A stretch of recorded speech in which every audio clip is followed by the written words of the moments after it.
1800238. Nah, sekarang saya akan melakukan perhitungan uji normalitas Kolmogorov-Smirnov menggunakan SPSS pada data hasil pretest kelas kontrol.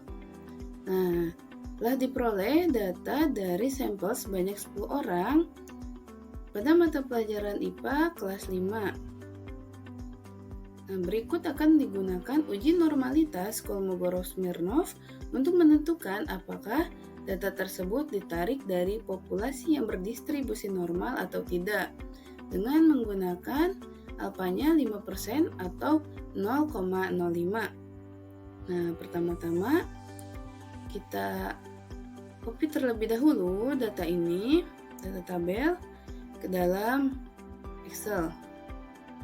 Nah, sudah di-copy ke Excel. Nah, kemudian kita akan mengcopy data nilai ini ke dalam SPSS.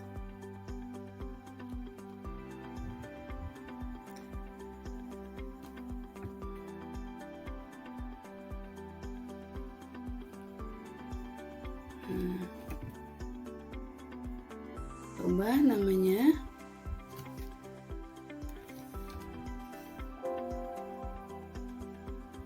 Nah, kemudian setelah data dipindahkan, kita klik Analyze, kemudian klik Non-Parametric Test, lalu klik One Sample KS. Nah, datanya kita pindahkan, klik Normal, lalu klik OK. Nah, berikut ini sudah muncul hasil dari Kolmogorov-Smirnov test, lalu kita copy tabel ini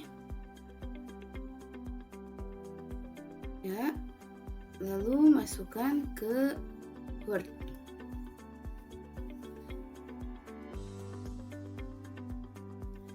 Nah, sekarang kita lihat baris absolut. Nah, terdapat 0,67. Kemudian maka nilai statistik Kolmogorov-Smirnov biasanya disimbolkan dengan D max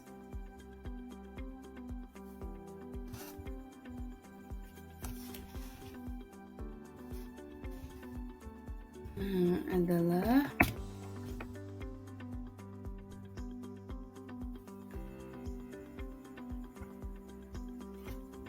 nol koma 267.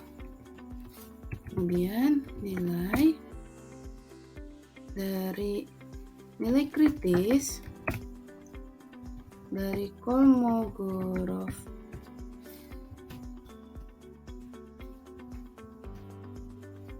Smirnov dengan N atau jumlah sampelnya 10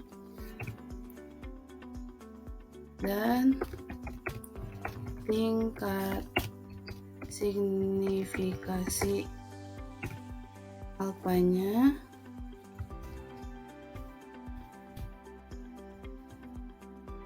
nol koma 05 adalah. Nah, kemudian untuk mendapatkan kritis Kolmogorov-Smirnov dari N10 dan alfa 0,05 kita dapat mencarinya di Google. Seperti ini tabelnya. Sekarang kita lihat N10 dan alfa 0,05, maka terdapat 0,410. Maka kita pindahkan, kita tuliskan 0,410.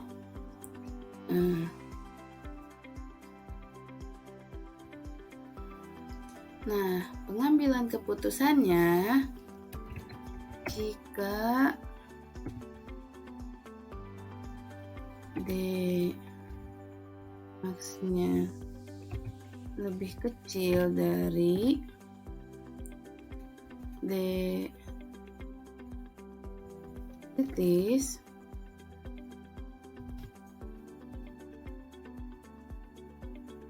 maka data berdistribusi normal. Lalu jika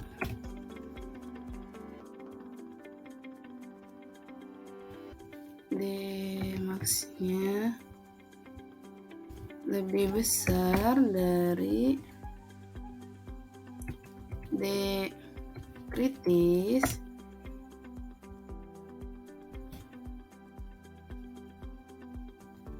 maka data tidak berdistribusi normal.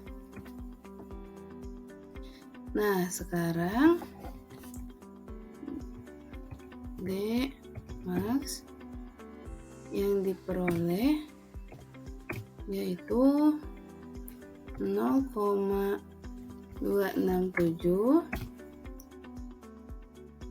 lebih kecil dari D kritis yang itu 0,410. Artinya data nilai diperoleh dari data yang berdistribusi normal. Nah, maka dapat disimpulkan bahwa data hasil pretest kelas kontrol berdistribusi normal. Baik, perkenalkan saya Alvina Danavila dengan NIM 1800997. Di sini saya akan menjelaskan mengenai uji normalitas data dari hasil pretest kelas eksperimen dengan menggunakan aplikasi SPSS dengan uji Kolmogorov-Smirnov.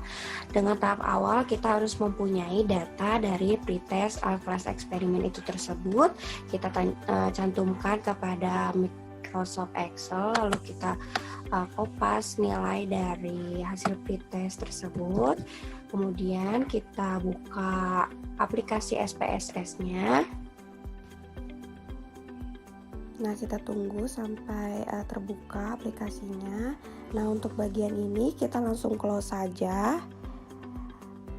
Nah, selanjutnya ada variable view dan juga data view. Kita tulis di variable view dengan pretest eksperimen karena data yang akan kita uji yaitu hasil dari pretest kelas eksperimen. Selanjutnya kita klik data view, lalu kita paste dari data yang sudah ada tadi di Excel, lalu kita klik analyze, lalu ada descriptive statistik, kita buka dan kita klik explore, lalu klik panah tersebut sehingga berganti di dependent list. Jangan lupa displaynya kita klik yang bold. Lalu untuk plotnya kita checklist normal. Nah, seperti itu. Lalu kita continue. Setelah itu kita klik OK. Lalu datanya sudah keluar. Nah, kita mengambil datanya yang paling bawah di tes normal. Di sini saya akan membacakan dasar pengambilan keputusan dari terdistribusi normal atau tidak. Yang pertama, jika signifikasi lebih dari 0,05, maka data tersebut terdistribusi normal. Dan jika nilai signifikasi kurang dari 0,05, maka data tidak terdistribusi normal. Dari data yang sudah kita kerjakan, maka nilai signifikasinya yaitu 0,185 dan di mana mengartikan bahwa nilai tersebut lebih besar dari 0,5. Maka data tersebut bisa terbilang normal.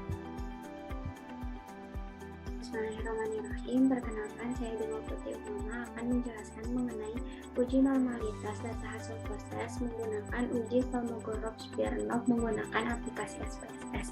Nah, sebelumnya saya akan menjelaskan bahwa di sebelah kanan saya terdapat data hasil post-test dengan kelas kontrol maupun kelas eksperimen, dan di sebelah kiri saya terdapat aplikasi SPSS yang akan kita gunakan untuk menguji normalitas data hasil post-test tersebut. Nah, langkah pertama yang harus kita lakukan yang pertama yaitu dengan mengcopy paste nilai hasil post-test siswa dan dipindahkan ke aplikasi SPSS. Nah, setelah dipindahkan, kemudian kita juga harus mengcopy kelas dan sama seperti nilai dipindahkan juga ke aplikasi SPSS. Nah, setelah terdapat nilai dan kelas yang ada dalam SPSS, maka kita harus pindah ke variable view. Nah, di variable view ini kita harus mengubah nama agar memudahkan kita. Kemudian desimalnya diubah menjadi 0. Kemudian untuk value di data kelas kita harus menuliskan kodenya. Value dengan kode 1 akan mendapat label kelas control, kemudian klik add, dan value dengan nomor 2 dengan label kelas eksperimen, kemudian klik add dan oke. Selanjutnya kita kembali ke data view. Nah, setelah didapatkan data tersebut, maka langkah selanjutnya yaitu kita harus menganalyze. Maka klik analyze dan descriptive statistik, kemudian explore. Nah, pindahkan nilai ke dalam dependent list dan kelas dipindahkan kepada factor list. Selanjutnya yaitu kita harus menekan plots dan mencentang normality plots.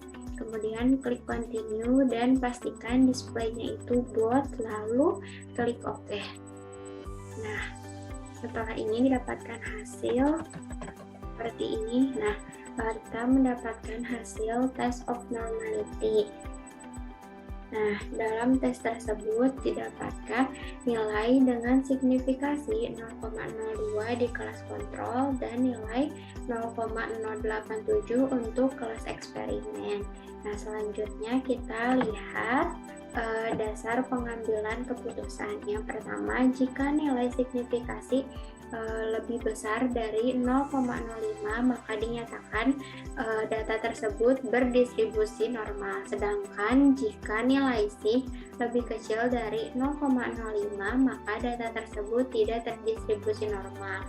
Mari kita lihat ke nilai kelas kontrol mendapatkan signifikasi 0,02, maka secara tidak langsung data dari kelas kontrol tersebut yaitu berdistribusi normal. Kemudian nilai untuk kelas eksperimen mendapatkan signifikasi 0,087 yang dimana lebih besar dari 0,05 sehingga data nilai post-test di kelas kontrol maupun kelas eksperimen berdistribusi normal.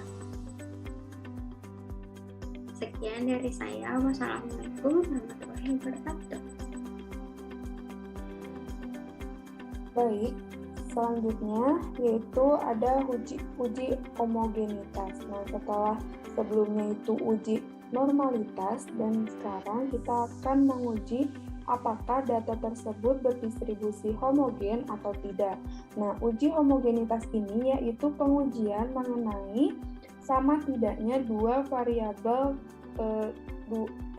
variasi dua distribusi atau lebih.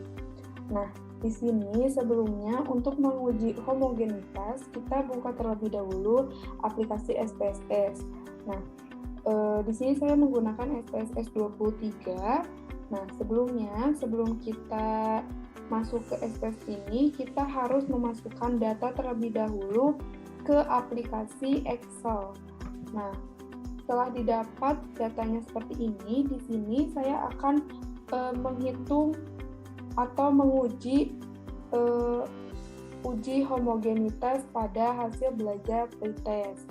Nah, di sini sudah ada 2 data pretest, yaitu pada kelas kontrol dan kelas eksperimen. Setelah itu, kita balik lagi ke SPSS. Nah, di SPSS ini ada data view dan variable view. Sebelumnya itu kita harus membuka terlebih dahulu variable view untuk memasukkan datanya. Nah, nama di sini kita masukkan hasil belajar. Lalu pada kolom 2-nya itu yaitu kelompok. Nah, untuk hasil belajar ini, pada labelnya kita masukkan juga hasil belajar dan di sini pun kelompok. Nah, jangan lupa untuk values-nya pada kolom kelompok kita masukkan value 1 itu label untuk kelas kontrol. Nah, dan value 2 untuk kelas eksperimen. Lalu kita add, oke. Nah, value itu didapat dari mana? Dari kode kelas ini, kode kelas kontrol itu 1 dan kode kelas eksperimen itu 2. Nah, lalu setelah itu kita balik lagi ke data view. Nah, pada data view ini kita masukkan hasil belajarnya ini yaitu nilai dari kelas kontrol.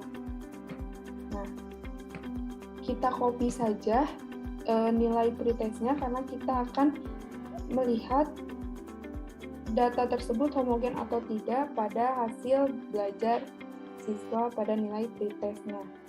Nah, kita masukkan terlebih dahulu. Lalu untuk kolom selanjutnya ini kita masukkan data kelas eksperimen. Nah, hasil nilai pretestnya kelas eksperimen.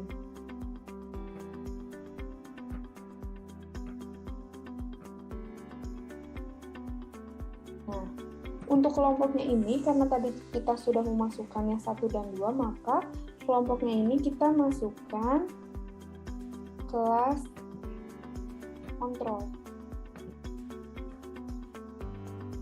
Yang ini 1, kita copy juga, lalu kita balik lagi ke sini.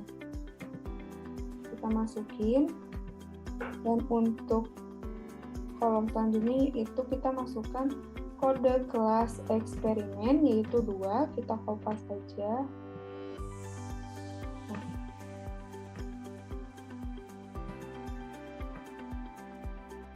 Nah, seperti ini. Nah, jika sudah kita masukkan datanya seperti ini, kita lalu klik analyze, di sini analyze, dan kita cari yang compare means. Nah, compare means, lalu kita klik one way ANOVA. Setelah itu, kita pindahkan hasil belajar ini ke dependent list, dan kelompok ini kita masukkan ke vektor.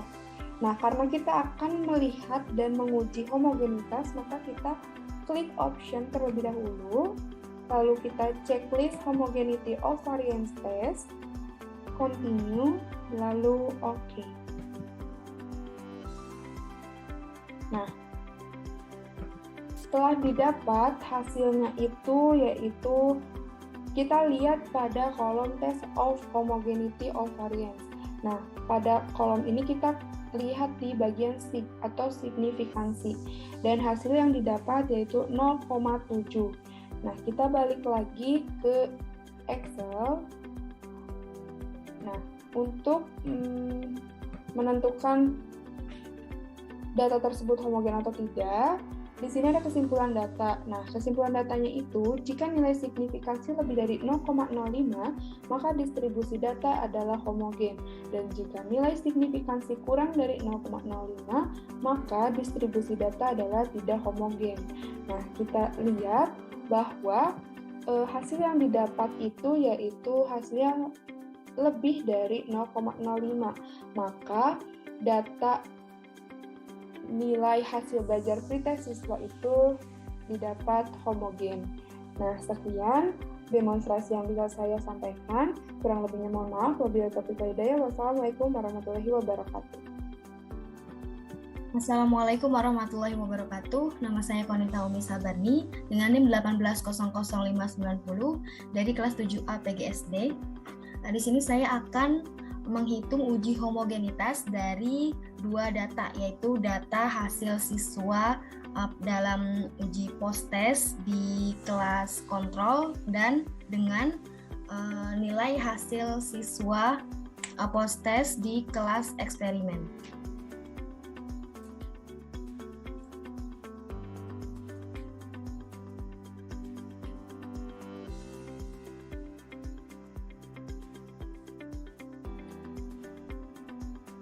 Nah, di sini sudah ada data hasil nilai kelas kontrol dan data hasil nilai kelas eksperimen.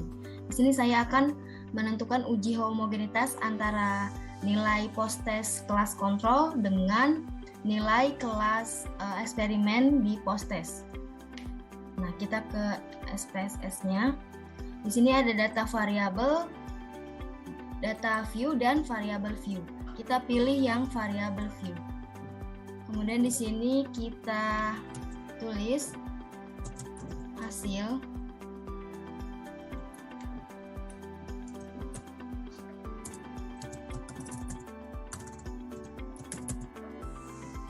kemudian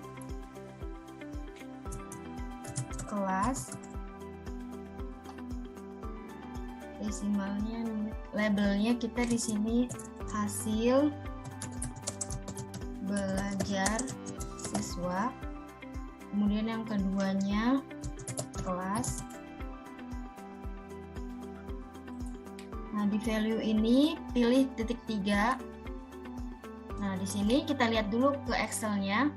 Kalau untuk kelas kontrol ini coding kelasnya 1, kemudian yang kelas eksperimen ini coding kelasnya 2. Kembali ke SPSS. Coding kelas 1 tadi post test control. Kita klik add. Kemudian yang coding 2 beri label post test eksperimen. Kita add, kemudian klik OK. Nah, kemudian kita klik di data view. Di sini ada hasil, kita kembali lagi ke Excel. Kita pilih nilai hasil belajar siswa post-test di kelas kontrol. Di copy. Lalu di paste di hasil. Di SPSS. Kita klik paste. Nah, kembali ke SL. Coding kelasnya kita copy juga.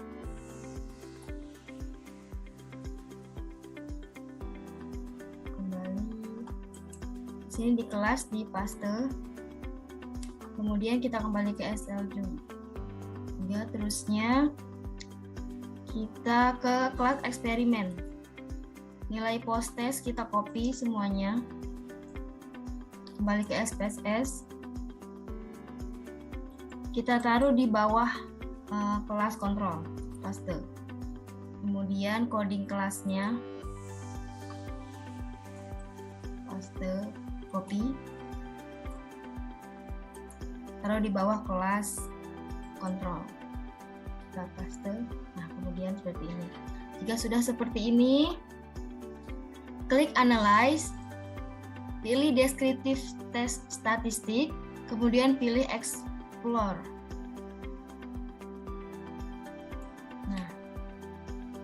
Kemudian hasil belajar pindah ke dependent list. Kemudian yang kelas kita pindah ke factor list. Ini mohon maaf, ini salah ketik, seharusnya belajar. Kemudian klik plots. Jika kita ingin menentukan uji homogenitas, kita harus mencentang ini power estimation. Kemudian continue, klik OK.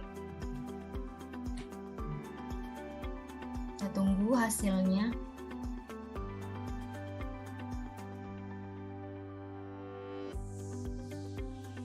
Ya, sedikit lama ya hasilnya.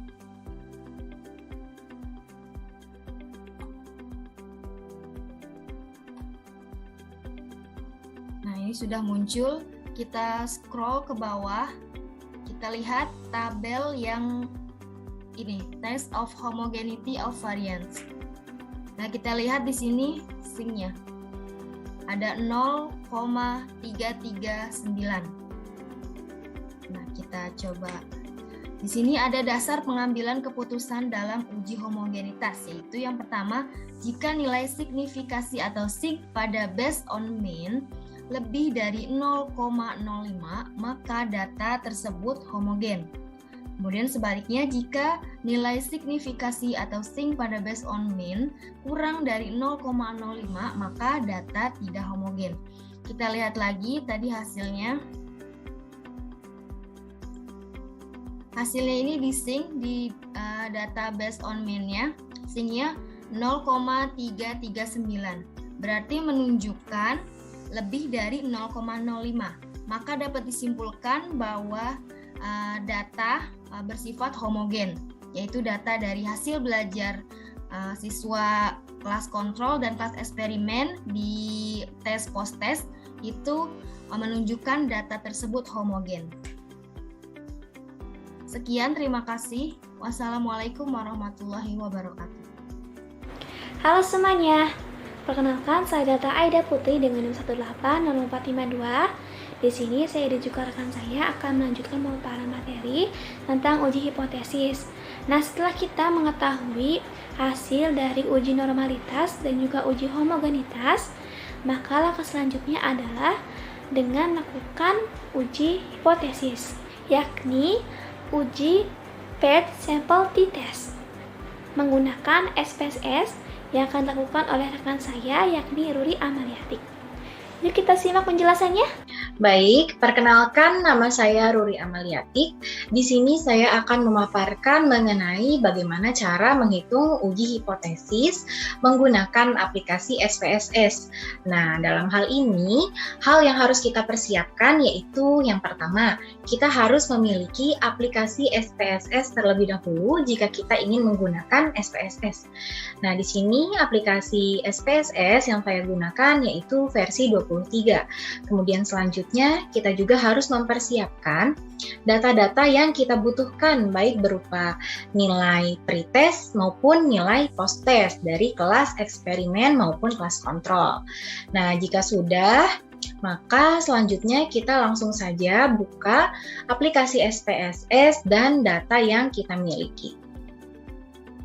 Baik, jika tampilannya sudah seperti ini, kita bisa langsung saja mengerjakan uji hipotesis yang ingin kita lakukan.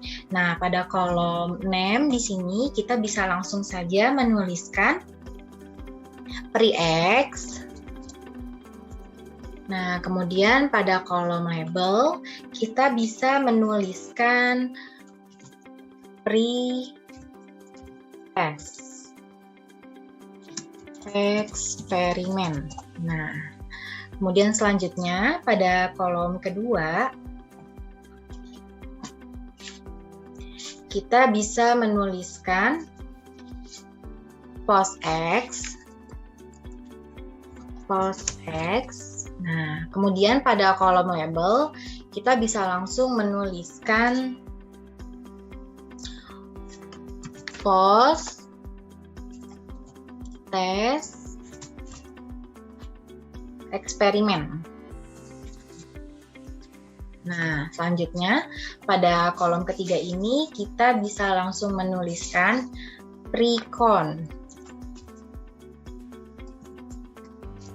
atau test control. Nah, pada kolom label ini kita bisa langsung menuliskan pre-test control.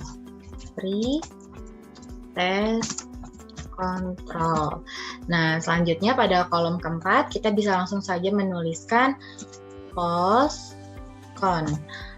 Kemudian pada kolom label kita tuliskan post-test Nah, sudah ya. Kemudian jika sudah seperti ini, pada kolom desimal yang ini ya, kita nolkan semuanya terlebih dahulu. Nah, hal ini dilakukan karena tidak ada angka desimal terhadap keterampilan berpikir kritis siswa. Kemudian selanjutnya pada kolom ketiga pun sama, kita nolkan terlebih dahulu. Nah, sudah ya. Jika sudah, kita klik data view pada kolom yang pojok kiri bawah. Sudah. Nah, baru setelah ini kita bisa mengcopy data yang kita miliki ya di Microsoft Excel yang sudah saya siapkan. Nah, langsung saja yang kita copy hanya nilainya saja, nilai pretest dan posttest. Kita copy di sini.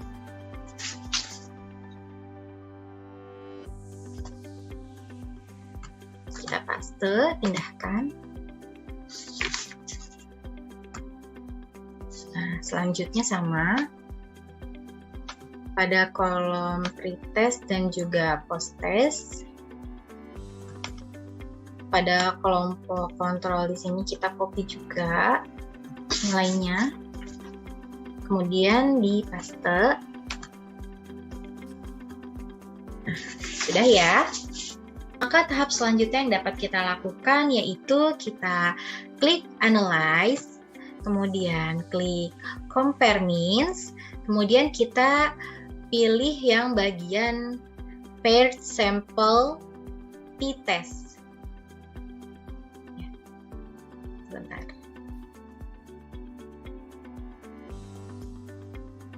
Ya, yang ini. Nah, dalam hal ini kita pindahkan tanda panah pada kelompok kontrol dan juga kelompok eksperimen pada hasil pretest dan juga posttestnya. Seperti ini, klik terlebih dahulu, kemudian pindahkan, sama posttestnya pun seperti itu, selanjutnya pretest kontrol seperti itu juga, sampai terakhir.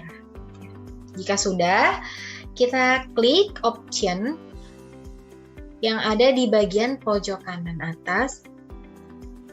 Nah, dalam hal ini kita tidak perlu merubah atau mengutak-atiknya ya, bisa langsung klik continue, kemudian klik OK. Maka hasilnya pun sudah dapat kita ketahui ya. Nah, dalam hal ini akan dijelaskan oleh teman saya, Elvira Rosalia. Silahkan Elvira untuk memaparkan. Perkenalkan, nama saya Elvira Rosalia, NIM 1800632. Di sini saya akan menjelaskan mengenai uji per t-test. Uji per sampel t-test digunakan untuk mengetahui apakah terdapat perbedaan rata-rata dua sampel yang berpasangan. Yang kedua, persyaratan dalam uji per sampel t-test adalah data yang berdistribusi normal. Yang ketiga, untuk variasi data homogen bukanlah merupakan persyaratan dalam uji per sampel t-test. Yang keempat, uji per sampel t-test dalam penelitian ini digunakan untuk menjawab rumusan masalah, yakni apakah terdapat pengaruh model pembelajaran problem-based learning terhadap keterampilan berpikir kritis siswa pada mata pelajaran IPA konsep ekosistem. Yang kelima, untuk menjawab rumusan masalah tersebut, uji per sampel t-test dilakukan terhadap data pretest kelompok eksperimen dengan post-test kelompok eksperimen, yakni model problem-based learning. Kemudian data pretest kelas kontrol dengan data post-test kelas kontrol model konvensional. Untuk pedoman pengambilan keputusan dalam uji per sampel t-test ini, menurut Singgi Santoso tahun 2014, pedoman pengambilan keputusan dalam uji per sampel t-test berdasarkan nilai signifikansi atau SIG hasil output SPSS adalah sebagai berikut. Yang pertama, jika nilai SIG to tail lebih kecil dari 0,05, maka H0 ditolak dan HA diterima. Kemudian, jika nilai SIG to tail lebih besar dari 0,05, maka H0 diterima dan H ditolak. Ini merupakan hasil uji pair sampel t-test pada penelitian yang kami lakukan dengan SPSS. Dapat terlihat ya di share screen bahwa pada pair 1, pre-test eksperimen dan post-test eksperimen, SAIC totalnya ada 0,298. Sedangkan pada pair pre-test control, post-test control itu ada 0,869. Baik, untuk interpretasi uji pair sampel t-test pada penelitian kami yang menggunakan SPSS, yang pertama berdasarkan output pair 1 diperoleh nilai SAIC total sebesar 0,298 lebih besar dari 0,05, maka dapat disimpulkan tidak ada perbedaan rata-rata terhadap keterampilan berpikir kritis siswa pada mata pelajaran IPA konsep ekosistem untuk pre-test kelompok eksperimen dan post-test kelompok eksperimen model problem-based learning. Yang kedua, berdasarkan output pair 2 diperoleh nilai SAIC total sebesar 0,869 lebih besar dari 0,05, maka dapat disimpulkan tidak ada perbedaan rata keterampilan berpikir kritis siswa pada mata pelajaran IPA konsep ekosistem untuk pre-test kelompok kontrol dan post-test kelompok kontrol model konvensional. Berdasarkan pembahasan output pair 1 dapat disimpulkan bahwa pada penelitian kami tidak terdapat pengaruh model pembelajaran problem-based learning terhadap keterampilan berpikir kritis siswa pada mata pelajaran IPA konsep ekosistem. Sekian yang dapat kami sampaikan. Mohon maaf apabila ada kesalahan. Wassalamualaikum warahmatullahi wabarakatuh.